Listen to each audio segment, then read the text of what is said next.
Alright then, back again. Sorry about that. I have no idea what happened. Well, I do know what happened, but the signal disappeared. I don't know why. I've paid my bill, so it shouldn't be really complaining. I was just about to... I covered a lot of stuff about family and friends, just a general gripe about what happens when you become an expat and how family can't fend for themselves. I'm not going to a nitty-gritty.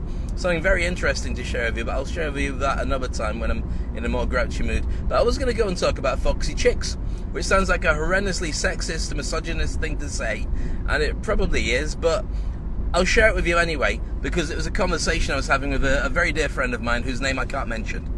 I want to mention, but I won't mention, because it might hijack his ability to ever meet another girl for the rest of his life. But what I'm talking, he met a young lady, not young, I mean, she's not a kid, but he met a young lady and they got on really well. And he's wondering the best way to be able to text her and stay in contact. And I won't go into the specifics of what their relationship's about, but what I wanted to do was just basically touch on how men and women are different. Now, you've all done biology, so I'm not going to go near there. But there's a real interesting thing about the world of speed seduction, of double your dating, and there's a massive industry all about how to meet your perfect partner, or all about how to get inside their head so they certainly start getting an interest in you. I read a lot of this stuff, and it's incredible about the genetics, the way that we have our lives, and the way that the counterintuitive to the culture that we're actually creating on a daily basis. And I know that some people now are paying attention to this video and thinking, hold on, Dave, go on and hang yourself. Go on, how do you get out of this one? But I'll tell you a couple of things so you'll understand exactly what I'm talking about, because I've interviewed on Turbocharge Your Brand TV Dr. John Gray, who's the guy who wrote Men Are From Mars and Women Are From Venus, and also Alan Pease, another expert on body language and the differences between men and women. They're scientists and doctors and so on, and they've done a lot of study into this subject. So I'll share with you their findings, or at least touch on a few areas, so you know it's not just me making it up because I'm sitting in the car bored.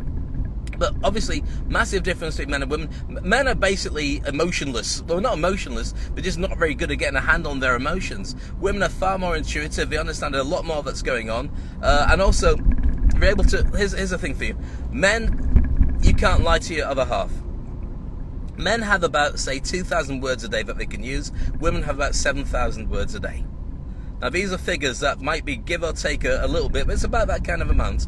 Now, the thing is, that doesn't mean that men have a lot more in their a lot less in their vocabulary in terms of words. It just means that women are able to understand words on a much more intuitive level. So, for instance, you can have a whole expression in a conversation with a woman, or she can read it and understand it without saying a single word.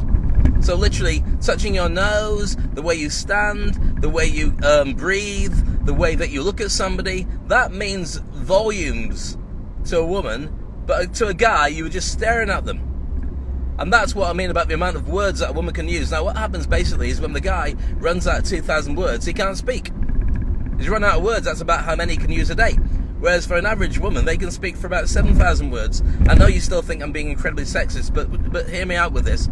So, one of the things that's interesting is when the guy comes back home, supposing they've both been at work, and they both come home, and she says, "How's your day?" He's like, "It's alright." "So what happened?" "It's work." She said, "Well, something must have happened, you're a bit quiet." It's like, no, it's okay. She goes, "Hold on, there's something not right here. Tell me more about it." Now, the last thing he wants to do is talk. Why? Because he's used up his 2,000 words at work. Now, the way he relaxes is he goes into his man cave. Now, every guy has a man cave, even if it's not a physical cave. It's a space that he goes into, and in that space, what he wants to do is just basically nothing. Read a newspaper, go on the internet, think about sports, just chill out. He needs about 15-20 minutes to recharge his batteries, then he's all yours. Trust me, if you give him 20 minutes and don't ask him any questions, he'll be so grateful, and once he has that time to recharge his batteries, he'll be with you and he'll do anything you want. But that very rarely happens unless you know what's actually going on in a relationship. So he gets 20 minutes and recharges. Now, the opposite is true for females. They need to chat. They need to go about every single thing. That's why gossip seems so much more important to females than it does to guys. So anyway, sorry about that. A phone call came in. I'll finish this broadcast and then I'll bring him back. It was Ernesto trying to talk to me. He's waiting for me to pick him up.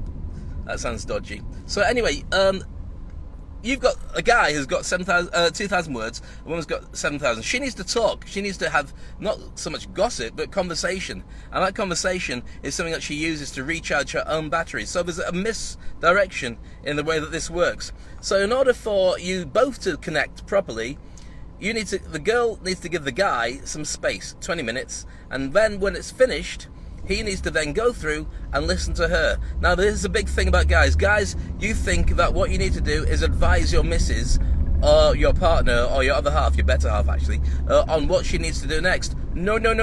She does not want to know. She doesn't want you to tell her. She wants you just to sit there and listen and agree. Okay, that's it.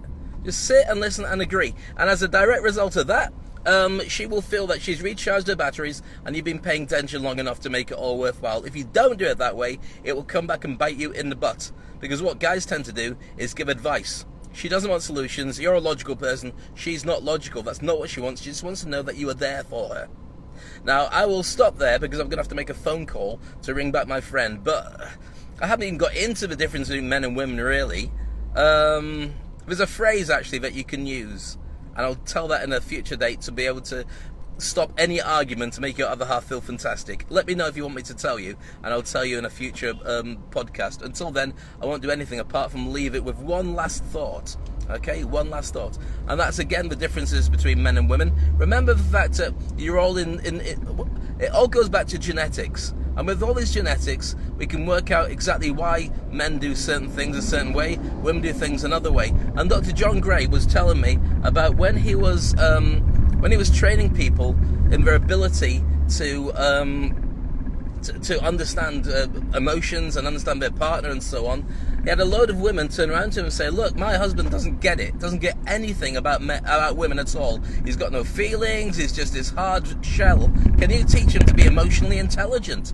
So he put together a course and he trained all the guys to be more emotionally intelligent, to understand the feelings, understand their feelings, understand the effect it has on people.